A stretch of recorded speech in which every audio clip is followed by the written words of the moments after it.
We're going to do this. Okay, let's do this. Let's do it.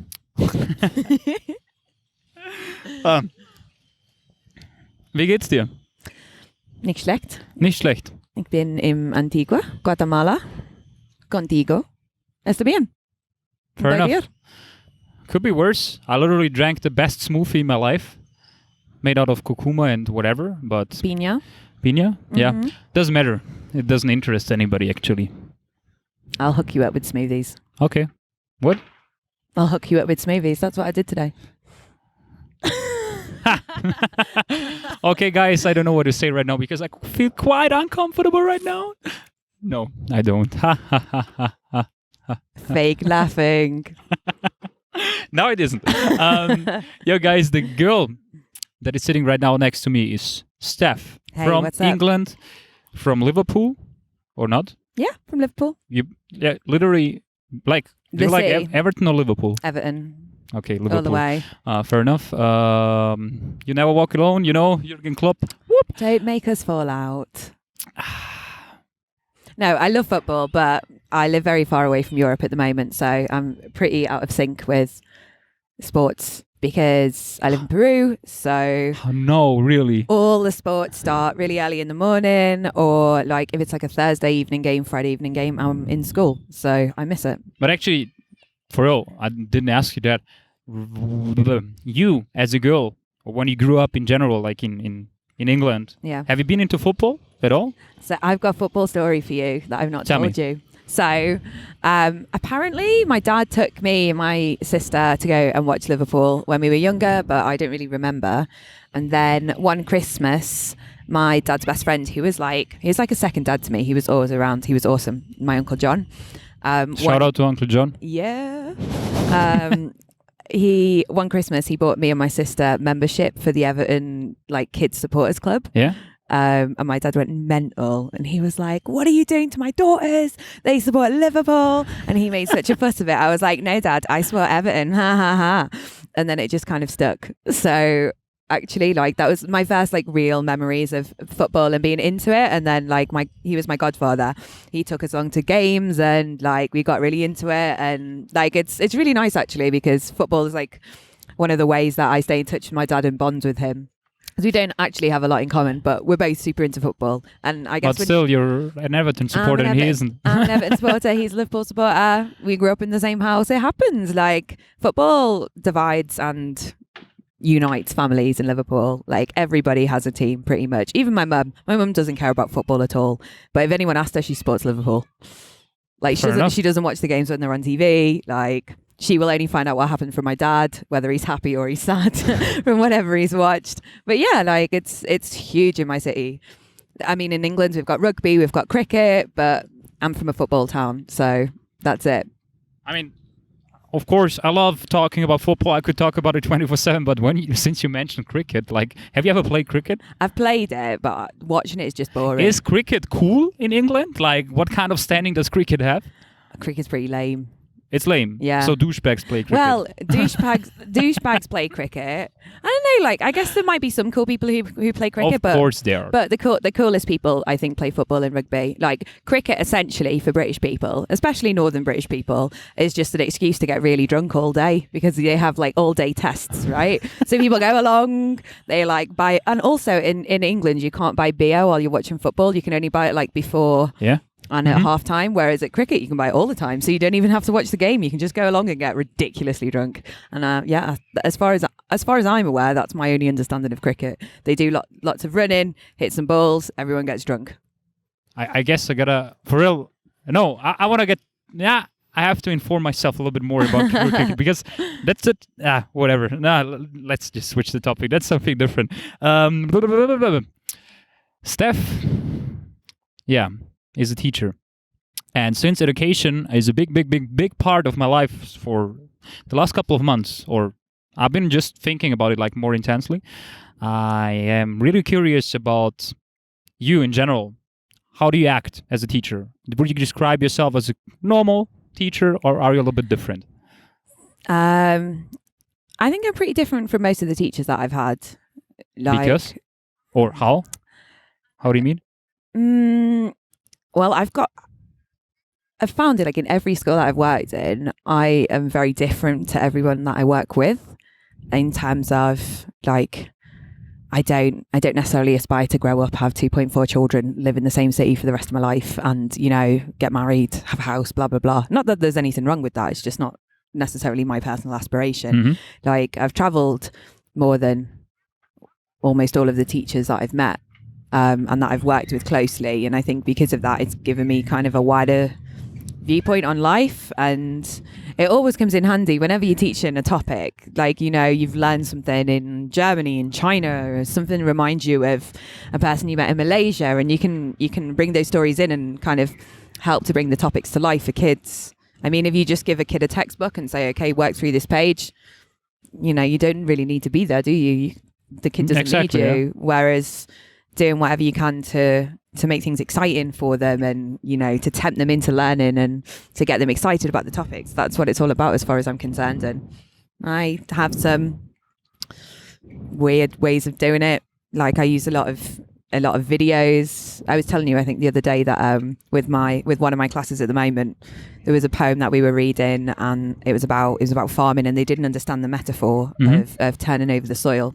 So I found like a video of a tractor, and it was 10 minutes long, and I said to the kids, oh goodness, like who the hell is going to make a 10-minute long video of tractors? And the kids are like, yeah miss, like let's watch some more tractors. So now like we'll watch like a couple of minutes of tractor videos at the end of the lesson to tempt them into getting all the notes that they need. And often I try and get them involved as well. Like sometimes, admittedly, it is if I'm having a tired day, but sometimes, you know, if I can see that a couple of the kids have got a particular interest in whatever it is that we're talking about at that time, I'll get the kids up and I'll say, okay, I want you to teach. I'm going to sit down. Oh, really? You do? Yeah. Like, that's dope.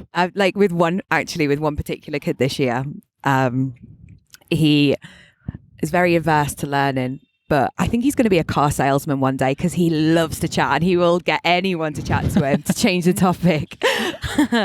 And like one day he was just like, no, I'm not making notes today, I'm tired. I was like, well, you're doing enough talking, so how about we switch? And he was like, what? I was like, right, you're going to teach the rest of the lesson and I'm going to make notes from you. All you need to do is analyse the poem. You can ask the rest of the class for the answers, so you don't necessarily need to know anything. I just want you to do it because I've had enough of you disrupting me, so go on. So I went over to his seat, like poked him on the shoulder, made him go up, gave him a pen, and he loved it. And actually it went really, really well. And I made all his notes for him and I didn't have to do anything. And the kids loved it as well, which I guess is like the main thing. Maybe to make it clear for everybody who's listening or watching, like what do you teach? I teach English. So I teach high school English, 11 to 17-year-old kids. This particular class, they were 15, 16.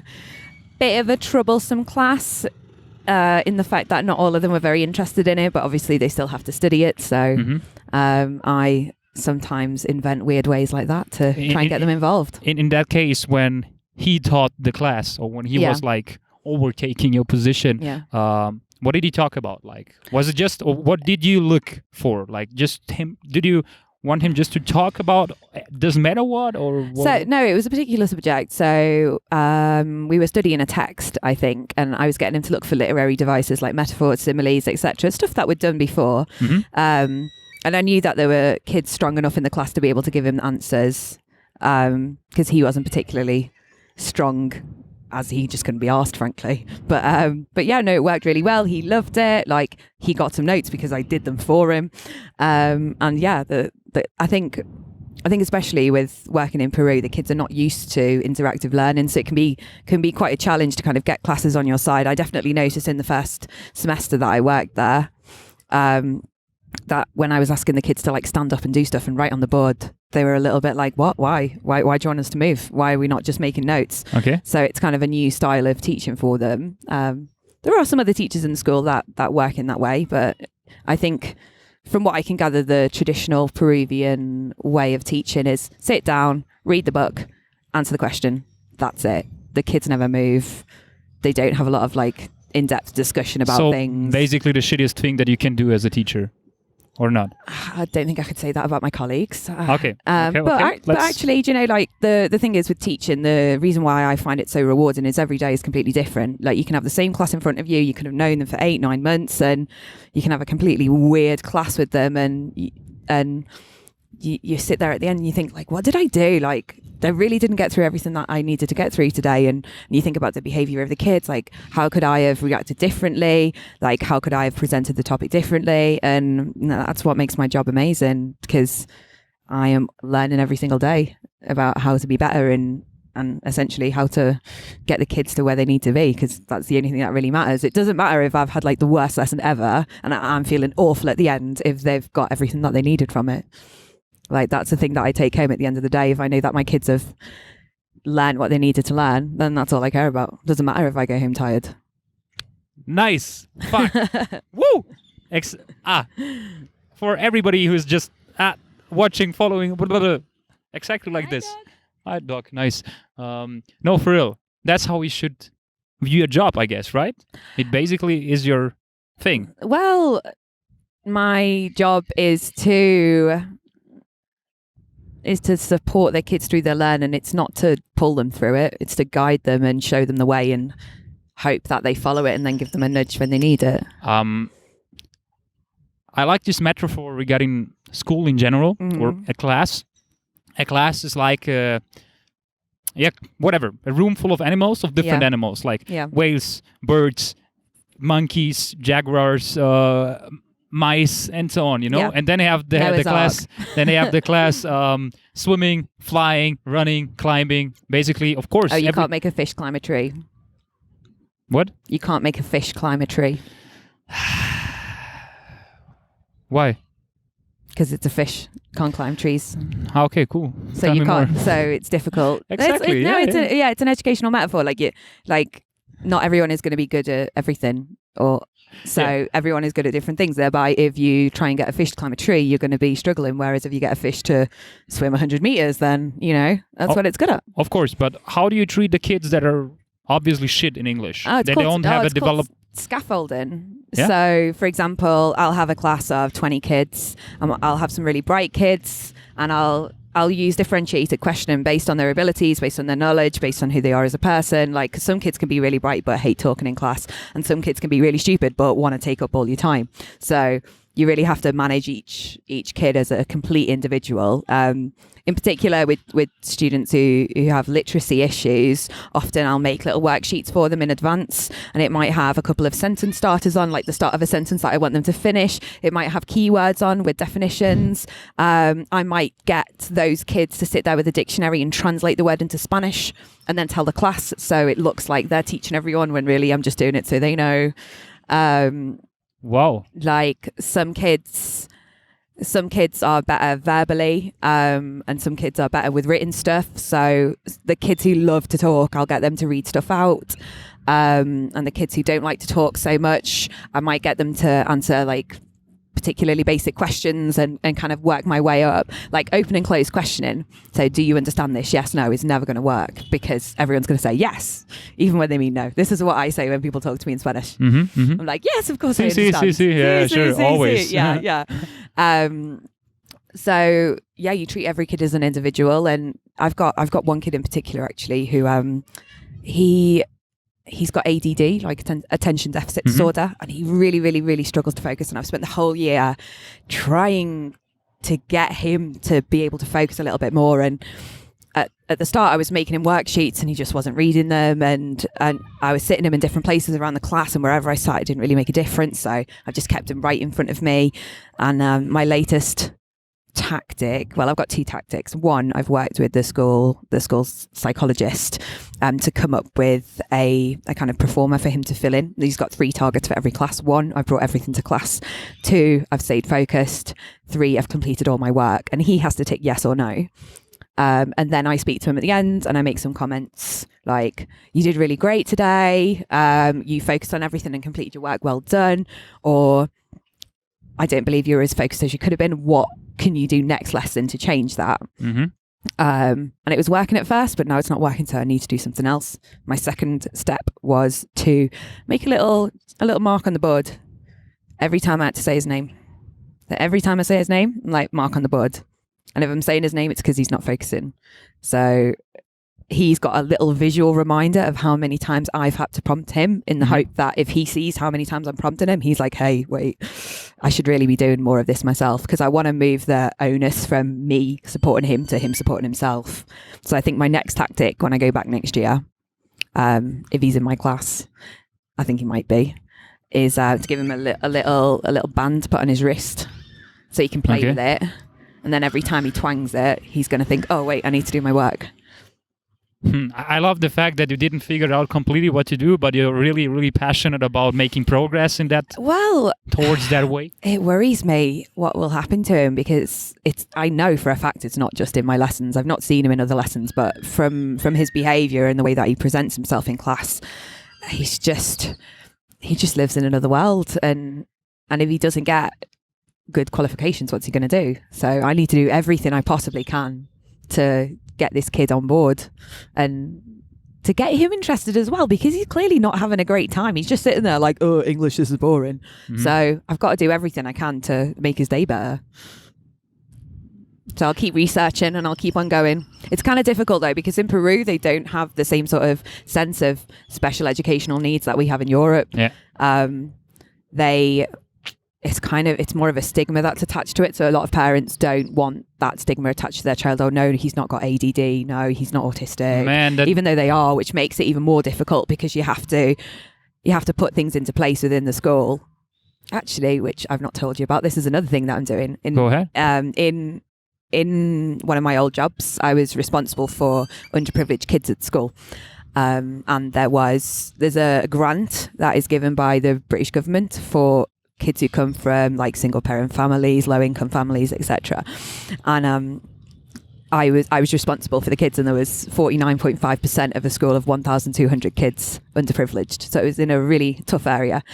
And we had to come up with a number of strategies to use this money for, and to kind of get the kids more engaged, more involved, hopefully get them, more interested in higher education, in the hope that they can, sounds bad, but maybe not end up in the same situation as their parents, and at least have the option of wider opportunities available, essentially. But anyway, I worked on this spreadsheet which had every underprivileged kid on it, and it had a performer on the first page of different strategies to work with each kid. And it might be that kid struggles with literacy or numeracy, so you might want to give them like a line reader, so like a ruler, so they can follow along when they're reading, or they might need a list of algebraic equations for maths because they struggle to remember things regularly, or it might be that they need to sit next to a particular kid, or they need things on the board in a particular colour because they have like colour blindness, blah blah blah. And anyway, there's 3 strategies and then 1 column for interests, because it's not just about how to work with them, it's like how to talk to them and make them interested. So how to inspire them. Did you watch football at the weekend? Just opening up that conversation can transform your relationship with kids in the classroom. So I have brought that to my school in Peru, and we're going to start off with middle school, and it's getting launched in February, which I'm quite excited about, actually, because I had to present it to the head of middle school. Because I was talking to her about it, I was like, we really should be doing something here to work with our kids more as individuals. And she really liked the idea, and I presented it to the psychologist, and she was on board with it. I was kind of hoping that we could do it for the whole school, but I think it's quite a new idea and quite a big thing for the school to be doing something like this. So they want to start it small and see how we go.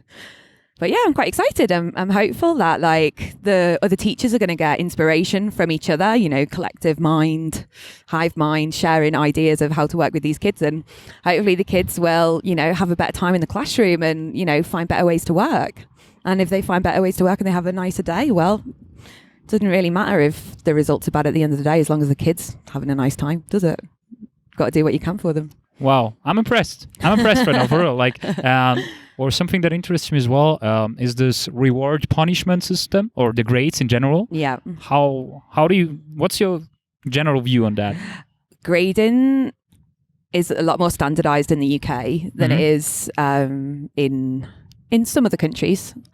Personally, I'm a UK examiner, so I mark to the exam board guidelines, and a lot of the kids in Peru have said to me, "Oh, Miss, you're really strict," and I'm like, "No, I'm just marking you how you're going to be marked at the end of the day. There's no point in me telling you you're going to get an A if you're only going to get a D, because that's just false promises." But you've got to be careful with it as well, though, because you can demotivate kids when you say, "Oh, you're only working at a D."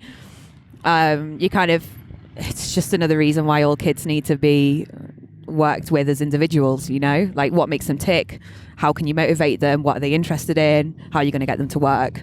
And sometimes you can motivate them with grades, and sometimes you can motivate them with a 5-minute video of tractors at the end of a lesson. Sometimes you can say, okay, if you spend the first 10 minutes of this assignment working quietly, then I'll put some music on in the background, which I do quite often. I play a lot of music in school. Okay. I'm the weird music teacher. What kind of music? All kinds of music. Metal? Techno? I play electronica, blues, jazz, Peruvian cumbia, black metal, death metal. Like, fair enough. Like anything, and you'll hear it coming from my room. And the kids find it really weird because a lot of the genres they've not heard of, especially like, so I had like one day I had some black metal on, like really dark, depressive music, and it was like 8 a.m. in the morning. And one of my kids actually came up to the door and like looked through and then knocked and came in. I was like, Miss, are you okay? I was like, yeah. Why? And he was like, this music's really dark, isn't it? I'm a dope kid. It's caring about you. So part of my job as a teacher is to educate them on English. Part of them, I feel, is to educate them about music. So they don't just listen to reggaeton. That's a huge topic in Latin America in general.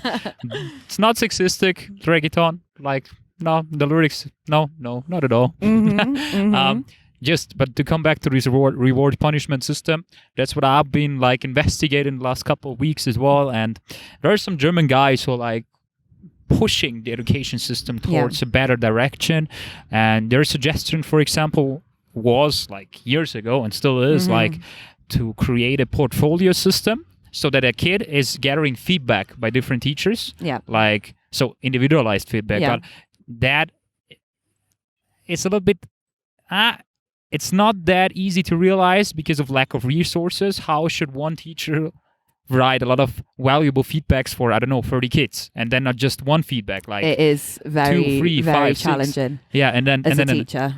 Sure, but the other one would be like introspection in general, or self-reflection. Actually, self-reflection. Yeah. That the kid should grade himself, like to really self-reflect themselves. Like, what did I do? What did I do? Of course. Yeah. It shouldn't be valued as the same like the teacher is providing, but just to compare afterwards. Like, there's a lot of those practices that have been going on in the UK. I can't speak for Peru because it's different. Not in the same sort of. It's not progressed as much, I guess. Let's be honest. But yeah, I've worked in a school before where the teacher would grade whatever piece of work it was, and then the student would have to reflect afterwards. So the teacher would mark in purple and the student would respond in green, and the green pen was only ever for student reflection and response.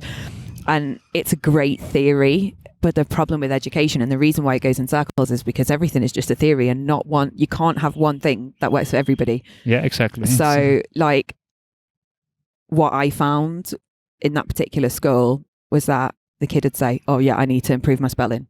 You're like, yeah, but what are you going to do about that? Well, and the kids, they don't have those particular tools in order to say, okay, so if this is what I need to improve, how can I go about it? And as a teacher, if you are providing individualized feedback to 30 kids and you've got 6 classes and you've got to mark your books every 2 weeks, well, I am a product of that system. And that's why I live in Peru, because it's not physically possible to give individualized feedback and then check the student responses once you've already marked their work, to make sure that every individual student has reflected on it. Whether they've said anything good or not, you don't have the time to check because you've got 30, 60, 90, 120, 150, 180 books to mark every 2 weeks, as well as teaching 22 hours a week. It's not physically possible.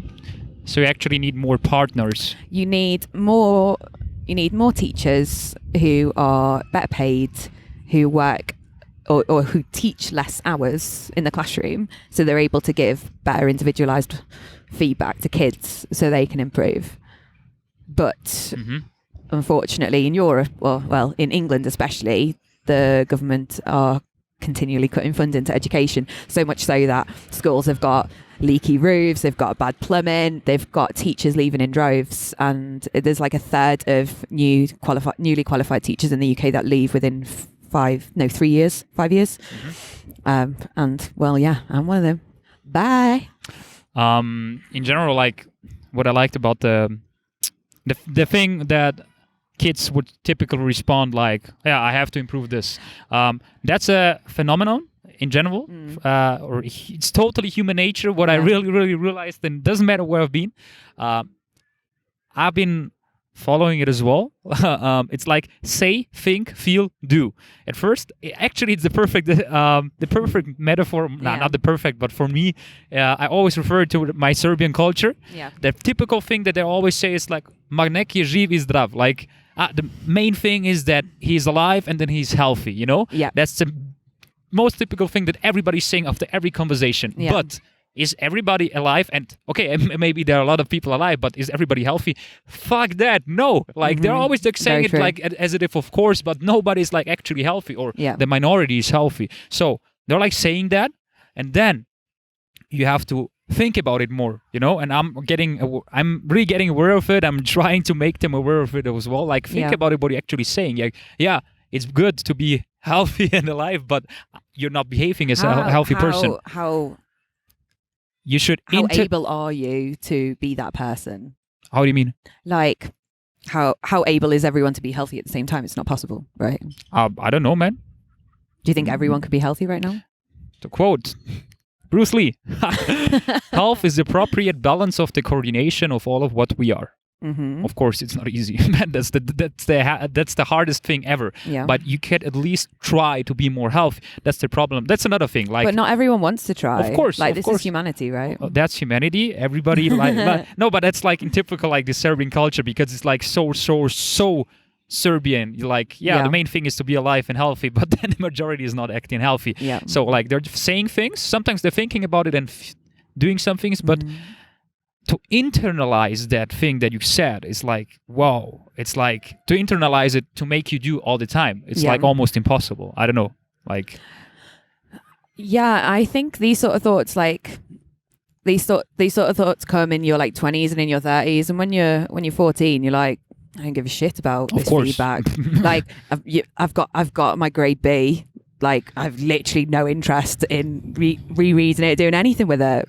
And that's the difficulty with teaching. Like it's wonderful that we have new educational theories that come out all the time, because we can test them and we'll find some kids that they work with, but it's human nature. Everyone is different. So you just got to keep trying. But equally, that is why I love my job, because I do something new and different every day, or at least most days. Some days I have off days. I'm human. Fair enough. I accept that answer. Nobody's perfect anyways. Absolutely not. But if you're into teaching, I would recommend it.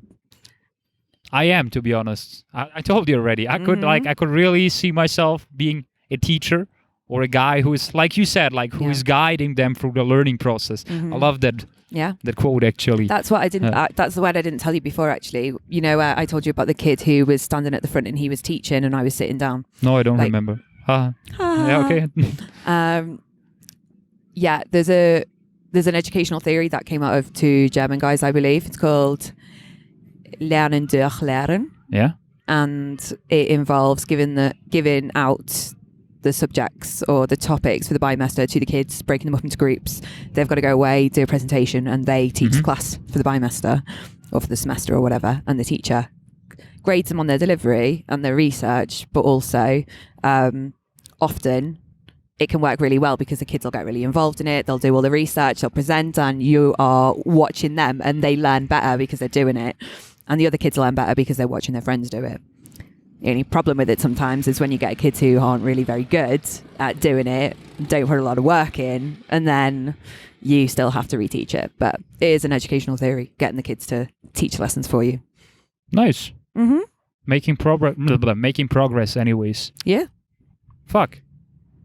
Have you ever thought about some educational theories that you would provide to anybody else, or to test the first, like have you your fuck, what about, actually, to be honest, I'm a little bit annoyed by these cars that are passing by all the time, but it's okay.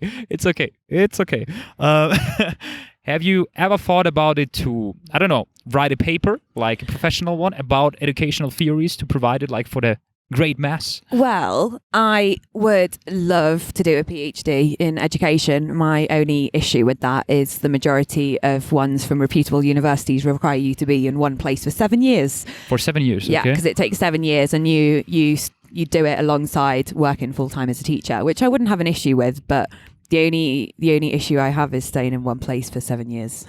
Right now, but I don't think I could personally commit to that. Like, I've looked into it. I've spoken to some lecturers at universities and sent off prospective emails, but the thing that stops me from doing it is the 7 years in one place. I would love to be able to do it remotely, but until I can find a university that isn't just University of Nowhere, USA, I'm not going to waste my time.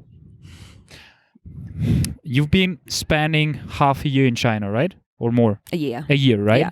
You've been teaching there, Mm-hmm. like in Lima for 10 months? Yeah. And before? And before... What was your education-wise? first? Yeah, what was your first teaching job? My first real taste of teaching was when I lived in Germany, actually. Okay. When I lived in Leipzig. Back in the days. Back in the day.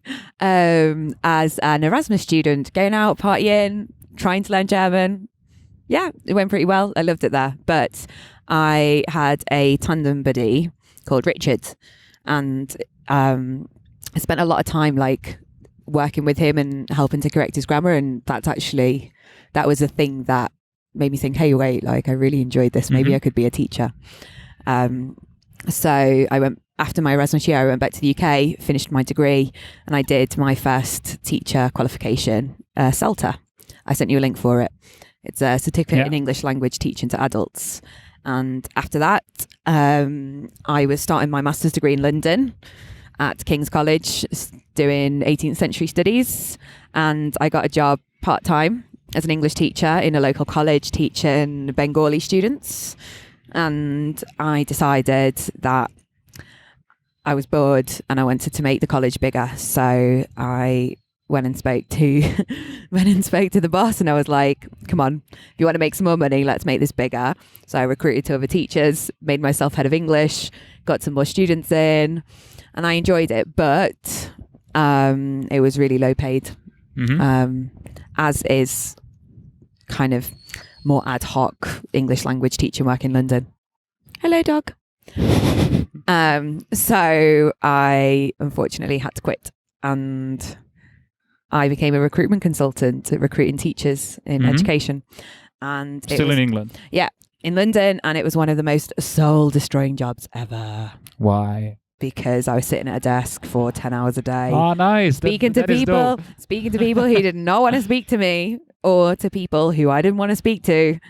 And in the office, they'd be like, yeah, if you get a teacher placement, you can win a chocolate bar. And I was like, I'm vegan. I don't give a shit about your chocolate bar or your fucking job. Oh, fuck. Sounds nice. Sounds really nice. Yeah. Go ahead. Skip. So I was like, get me out of here. Get me out of this country. I've had enough. So I moved to China, and I worked at a university teaching English, and it made me realize that I really wanted to work in high school.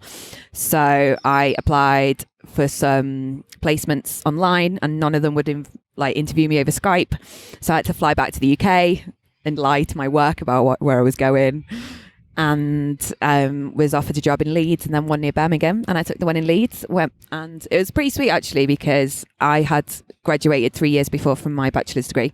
So the school actually paid my tuition fees, like £9,000, and then they paid me a salary as well to train to be a teacher. And yeah, that's been me ever since. And now I'm in Lima. Now I'm in Lima. To be honest though, like I always knew I'd move back abroad, but the traditional length of time that people need to get a job overseas is about 3 years. So I did 3.5.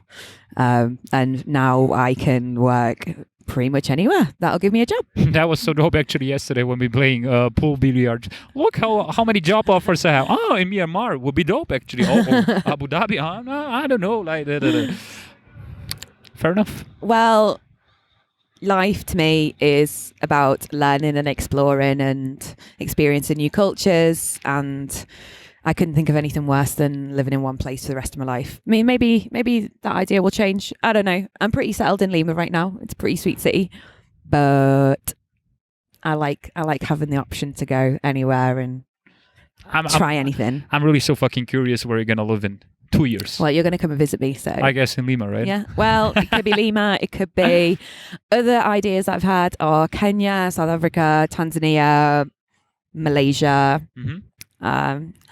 maybe Moscow. I don't know. They're the places that I'm intrigued. Oh, India though. I love Indian food and Indian culture. Apples or pears? Pears. Why? Pears. Okay. Bananas or fresas? Bananas. Okay. Nose or legs? Legs. Because when people stink, you can't smell it. Okay. Hey, is that the volcano right now? I think it is the volcano erupting. Fuck. It's pretty beautiful. You're Nice. gonna see that tomorrow.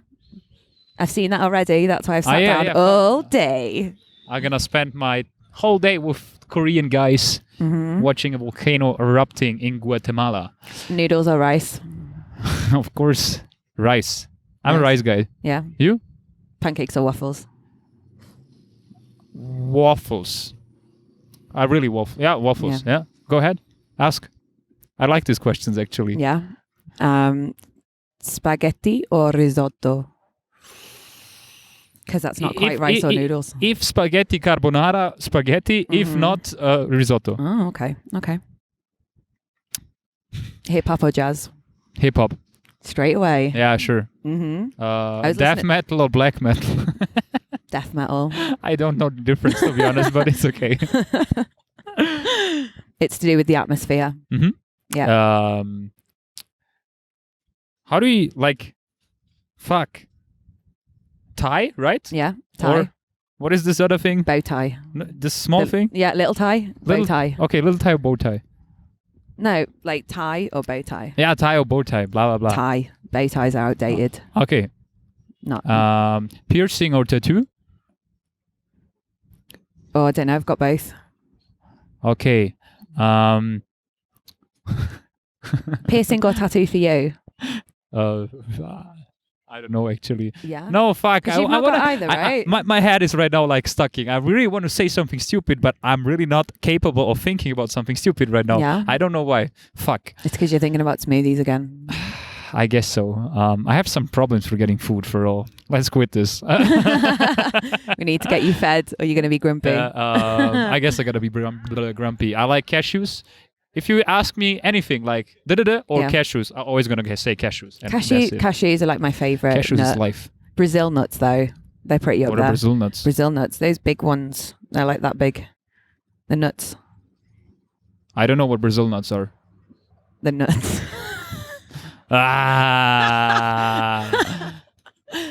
Fuck.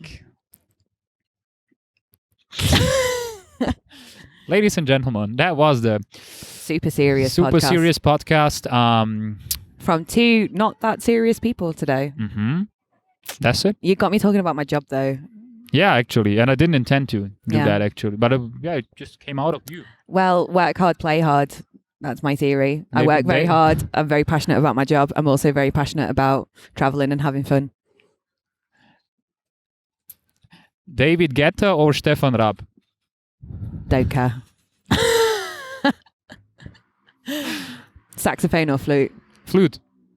But just if it's like shitty flute, like if you're not able to play flute at all, but you're pretending that you're good, you know. I've got a funny flute story for you. Nice, please go ahead with your fucking motorbike. Actually, it was just a bad idea to sit here. No, it's not that bad. I guess the quality is good. Okay, go ahead. Let's conclude this podcast with a really, really important flute story. An important food story. Yeah, tell me. Flute story. Yeah, you wanted to tell me, right? So there's a kid at my school who plays the flute, and he went on a leadership camp, and none of the teachers knew that he'd actually taken his flute with him. So it gets like 9 o'clock, all the kids get in the tents, sleep time, good night. Kid pulls his flute out, starts playing his flute. He's like 14. When I heard this story, I was like, if he was in the UK, he would be ripped so hard for taking his flute on holiday and playing his flute alone in his tent. But apparently that's okay. It's cool. Wait, he played it like properly? Yeah, like, lying in his tent alone. played his flute. Whoa, okay. It's pretty lame, right? No, thanks for the story. Thanks for sharing this important information. And now we're gonna go for some smoothies and eat something and eat. Yum, yum, yum. Whoop. Cool. Was a pleasure, Steff. As always.